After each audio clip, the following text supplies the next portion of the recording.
राधे राधे, जय श्री कृष्णा। दोस्तों, आज मैं अपने YouTube चैनल पर एक चढ़नी गीत लेकर के आई हूँ। वो गीत बेटा के विवाह में जब आंगन में बारात बैठती है और लड़के बैठते हैं आंगन में चौक पे, उस समय गाया जाता है। दोस्तों, आप लोग हमारा गाना फुल वॉच में सुनिएगा और आप सबको कैसा लगेगा लाइक करना, सब्सक्राइब करना, कमेंट बॉक्स में ज़रूर बताना। ज़्यादा से ज़्यादा मेरा गाना शेयर करना दोस्तों प्लीज़। सुंदरी काहिनी कवन देई नाजो झोंकवन पानी भरई जाई हो, नाजो झोंकवन पानी भरई जाई हो। पनिया क प्यासल कवन राम नाजो बूंद एक पनिया पियाऊँ रे, नाजो बूंद एक पनिया पियाऊँ रे।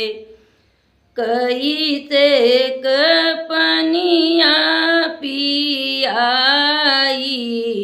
तोहरी जतिया नचीनी हमाई हो, तोहरी जतिया नचीनी हमाई हो।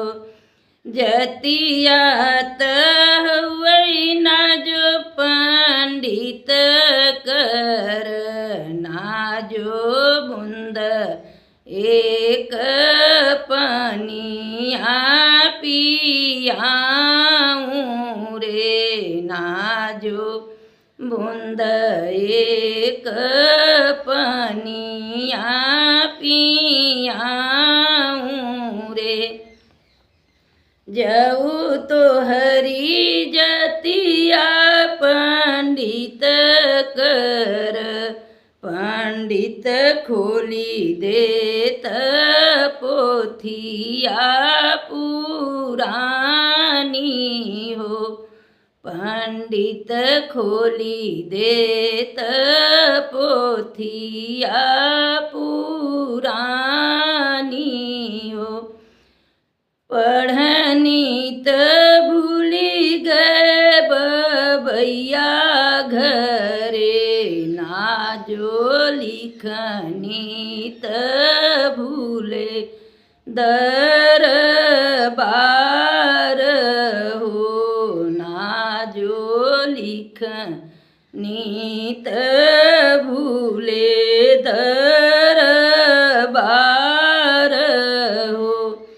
पढ़नी और लिखनी नाजो भूली गए, नाजो तोरे आगे भइले गंवार हो, नाजो तोरे आगे भई